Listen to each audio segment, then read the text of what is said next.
नमस्कार प्रेक्षकांनो, या मालिकेच्या आजच्या जबरदस्त भागामध्ये आपण पाहणार आहोत की आता मंदाकिनीने तो युरोपवरून आणलेला समरचा आता पृथ्वीचा गोल आता हातात घेतलेला असतो आणि तेवढ्यात अर्पिता मंदाकिनीच्या पायाला लाथ मारते आणि त्याच वेळेस मंदाकिनीच्या हातातील तो गोल हवेत उडतो आणि आता तो खाली पडणार. एवढ्याच दरवाजात एक मुलगी येऊन तो गोल झेलते तर सगळेजण करून आता त्या मुलीकडे बघू लागतात आणि तेवढ्यात ती मुलगी म्हणते, जिथे पडतो चिंगीचा पाय तिथे घाबरायचं कारणच काय. पुढे येत अर्पिता म्हणते, कोण आहेस ग तू. आता अर्पिता म्हणते, हे वॉचमेन अनोळख्या व्यक्तीला आतमध्ये कसे सोडतात आणि कोण आहेस ग तू. अशी कशी आमच्या घरात न विचारता आलीस आणि अशी कशी आमच्या वस्तूला न विचारता तू हात लावलास. आणि तो गोल आपल्या हातात घेत अर्पिता म्हणते, तुला माहिती का किती महाग वस्तू आहे ही. तुमचं अख्खं खानदान जेवढं कमवत नसेल ना तेवढी महागडी वस्तू आहे ही. आणि चिंगी म्हणते, कळतंय मला, पण तुम्ही रागाच्या भरात बोलताय म्हणून तुम्हाला कळत नाहीये. आता अर्पिता म्हणते, ही मुद्दाम आपल्या घरात शिरली आणि हिला ना मला वाटतंय आपल्या वस्तू चोरायच्यात. आता स्वानंदी म्हणते की अर्पिता ताई, अहो तो एक्सपेन्सिव्ह गोल ना तिने पडण्यापासून वाचवलाय. स्वानंदी म्हणते, मग तुम्ही तिच्यावर का ओरडताय. आजी म्हणते, नाहीतर काय, बोलण्याच्या अगोदर विचार करायला ही अर्पिता कधी शिकणार काय माहिती. आणि तेवढ्यात आता ती चिंगी म्हणते, मी काम करायला आली. अर्पिता म्हणते, का अवतार बघा हिचा, असेच श्रीमंताच्या घरात शिरतात हे लोक आणि म्हणे काम करायला आली. अर्पिता म्हणते, काम करायला आली की चोरी करायला आलीस. आणि अर्पिता तिचं काही एक ऐकून घ्यायला तयार नसते. अर्पिता म्हणते, शटअप, जाते की नाही इथून, का बोलू सिक्युरिटीला. तर तेवढ्यात स्वानंदी म्हणते, 1 मिनटं. आणि स्वानंदी तिच्याकडे जाते आणि तेवढ्यात स्वानंदी म्हणते की तुझं नाव काय. चिंगी म्हणते, मी तेच सांगण्याचा प्रयत्न करत होते, माझं नाव चिंगी आणि इथे काम करण्यासाठी माझी निवड झाली. आणि त्यातली त्यात शकवात्या माहिती आहे का, मी त्यांची नात. तर आजी खुश होते आणि म्हणते की तू शकवात्याची नात. चिंगी म्हणते, हो. आणि आजी म्हणते की नंदू, हिची आजी ना आपल्याकडे कित्येक वर्ष कामाला होती. आता आजी म्हणते, अर्पिता झालं का आता तुझं समाधान, तिच्यावर आता चिडू नकोस. आणि आता अर्पिता बोलायला लागताच मल्लिका अर्पिताला गप्प बसवायला सांगते आणि आतमध्ये घेऊन जाते. आणि आता इकडे आदिरा किचनमध्ये पोळ्या बनवत असते आणि सुस्मिता आता मस्तपैकी व्हिडिओ तयार करून आता व्हिडिओमध्ये सगळं काही दाखवत असते. तर तेवढ्यात आता स्वानंदीचे बाबा तिथे येतात. तर आदिराने आता पोळ्या गोल करण्याऐवजी त्या पोळीचा नकाशा केलेला असतो. सुस्मिता म्हणते, बघा बघा, हा कोणत्या देशाचा नकाशा आहे. तर स्वानंदीचे बाबा म्हणतात, हा कोणत्या देशाचा नकाशा आहे हे मला नाही माहिती, पण एक ना एक दिवस माझी सूनबाई मला पृथ्वीसारख्या गोल पोळ्या करून घालणार आहे. तर आता आदिरा खुश होते. आता स्वानंदीचे बाबा म्हणतात, मी तुला पोळ्या गोल करायची एक सोपी पद्धत शिकवतो.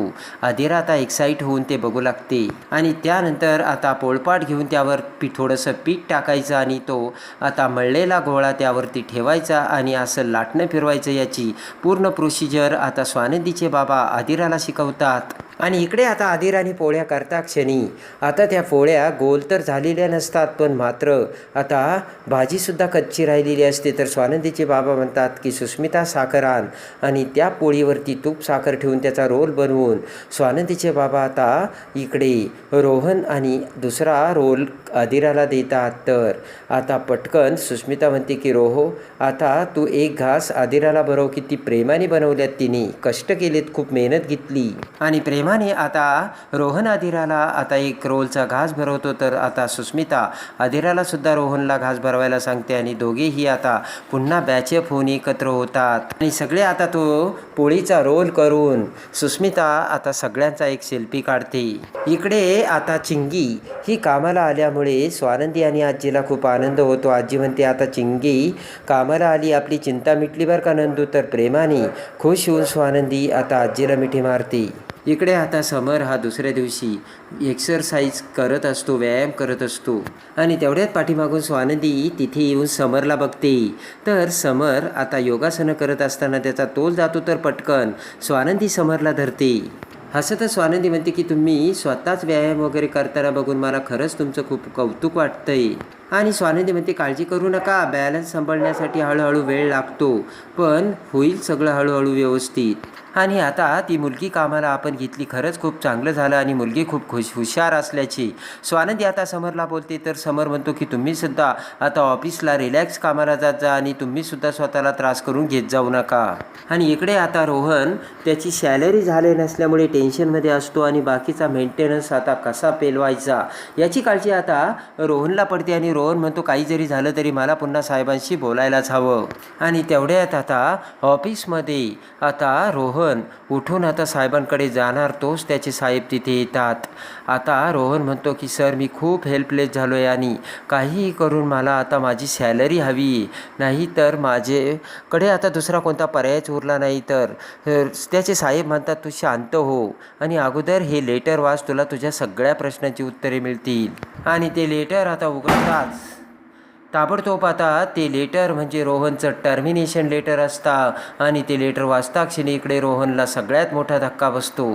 आता इकडे मलिका बेडरूममध्ये येऊन आता खूप तनतन करू लागते. मलिका म्हणते की आता तर त्या समरने स्टाफच भरलाय, का तर स्वानंदीला त्रास व्हायला लागलाय म्हणून. आणि इकडे आता मलिका म्हणते की स्वानंदीला जर त्रास झाला तर समरला कळतं, पण तिकडे माझ्या बेबी डॉलचं काय, तिला जो त्रास होतो त्याचं काय. आणि मलिका म्हणते की ती बावलट सासूसुद्धा इथेच राहायला आली, माझ्या बेबी डॉलचं तिकडे काय होत असणार आणि तिकडे माझ्या बेबी डॉलला सगळं घरातलं काम पडत असणार. आणि आता मलिका म्हणते इतकी वर्ष माझी बेबी डॉल बनून राहिली, पण आता तिची काय अवस्था झाली, सरपोतदारांच्या घरी तिला मोलकरणीसारखं काम करावं लागत असेल. मलिका म्हणते बस झालं, आता आदिरा आणि समरला सुद्धा कळलं पाहिजे की हे सगळं चुकीचं होतंय.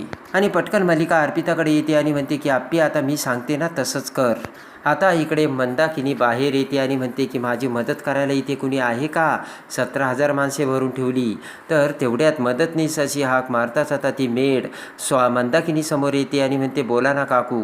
मंदाकिनी म्हणते मला काकू नको म्हणू ग, अशी मॅडम म्हणत जा. आता लगेच ती मेड म्हणते की मॅडम तुम्हाला काय हवं. मंदाकिनी म्हणते मला खूप सारं हवं आहे, पण सगळ्यात अगोदर चहा हवा आहे, मला ना कोणी चहाच देत नाही आहे. मंदाकिनी म्हणते मला चहा हवा आहे, पाणी हवं आहे, ब्रेकफास्ट हवा आहे, आता मला कोण देणार. आणि तेवढ्याच स्वानंदी तिथे येते आणि म्हणते की ती आत्ता नवीन आली आहे आणि मी तुला म्हणत होते ना आई मी तुला चहा करून देते, तू नाही म्हणालीस आणि आता तिला काय सांगतेस. पाठीमागून समरही तिथे आलेला असतो. स्वानंदी म्हणते इथे स्टाफसोबत कोणीही असं वागत नाही, तेव्हा तू सुद्धा मोठा आवाज करून बोलू नको आणि त्यांना आदर दे. तर आता मंदाकिनीला धक्काच बसतो आणि मंदाकिनी म्हणते की मी याच स्वरामध्ये बोलत होते. मंदाकिनी म्हणते की स्वानंदी तू एक काम कर ना, घरात नियमावलीच लिहून ठेव. आणि आता मंदाकिनी म्हणते स्वानंदी अगं काय दिवस आले माझ्यावरती, तू माझी मुलगी आहे ना, माझी बाजू घ्यायची सोडून तू यांची बाजू काय घेतेस. मंदाकिनी म्हणते बघा ना जावई बापू कशी टोचून टोचून बोलते. तर समर म्हणतो की मला नाही वाटत त्या तुम्हाला टोचून टोचून बोलतायत, कारण या घरात सगळ्यांना प्रेमाने आदराने वागवलं जातं, तेव्हा तुम्हीसुद्धा त्यांच्याशी आदराने वागा. आणि समर आता तिथून निघून जातो. तर मंदाकिनी म्हणते काय मिळणार आहे का नाही चहा. आता स्वानंदी म्हणते की आई तू रूममध्ये जा, तुला चहा येईल. तर हात जोडतच मंदाकिनी म्हणते ठीक आहे मी जाते बाबा. आता इकडे आदिराला स्वानंदीचे बाबा सगळा स्वयंपाक शिकू लागतात आणि आता स्वानंदीचे बाबा आदिराला वरण कसं तयार करायचं हे सगळं शिकवतात. आणि इकडे आता लगेच उकळी फुटली की त्यामध्ये थोडंसं मीठ टाकायचं असे स्वानंदीचे बाबा म्हणतात. आणि मग मी आलोच. आणि तेवढ्यात आदिरा म्हणते बाबा मग तोपर्यंत मी थोडा गॅस मोठा करू का. स्वानंदीचे बाबा म्हणतात की हुशार आहे माझी सुग्रण. आणि लगेच स्वानंदीचे बाबा म्हणतात की मी जरा आलोच, उकळी फुटली की मीठ टाक आणि तोपर्यंत मी येतोच. इकडे आता स्वानंदीचे बाबा जाताच आदिरा गॅस मोठा करते. आणि तेवढ्यात पाठीमागून अर्पिता तिथे येते आणि अर्पिता आता आदिराला किचनमध्ये काम करताना बघते. आणि पटकन आता अर्पिता आदिराला काम करताना किचनमध्ये तिचा फोटो काढते. आणि आता तो व्हिडिओ काढताच अर्पिता विचार करते मला वाटलं ही तर वैतागलेली असेल, पण ही तर खुश आहे. आणि तेवढ्यात आता अर्पिताला बघताच आदिरा गॅस बंद करते आणि अर्पिताकडे येत म्हणते अर्पिता ताई तू कधी आलीस. आणि पटकन आता अर्पिता आदिराला मिठी मारते आणि रडण्याचं नाटक करते. आदिरा म्हणते अर्पिता ताई तू का रडतेस. तर अर्पिता म्हणते तुझी ही अवस्था नाही बघवत मला. आणि इकडे आता अर्पिता म्हणते की तुझ्या सासूबाईला त्या बाईला तू कसं सहन करतेस आदिरा.